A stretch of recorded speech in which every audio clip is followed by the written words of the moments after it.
Terima kasih Anda masih menyaksikan Dinamika News. Pemirsa, masih kurangnya kesadaran masyarakat dalam menerapkan protokol kesehatan membuat pihak pemerintah Kecamatan Babakan Madang, Kabupaten Bogor lebih memperketat pengawasan berupa razia kepada warganya.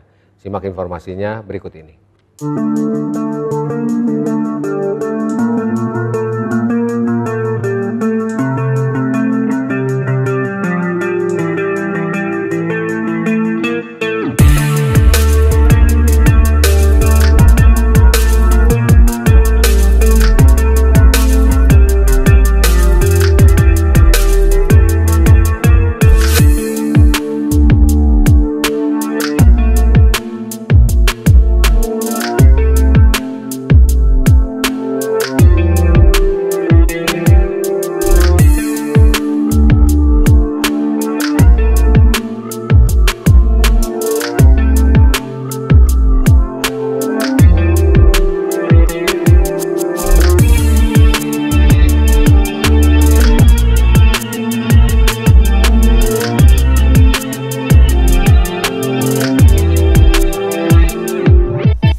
Informasi tadi mengakhiri kebersamaan kita di Dinamika News untuk hari ini. Pastikan Anda menyaksikan acara-acara MKS TV melalui www.mkstv.co.id.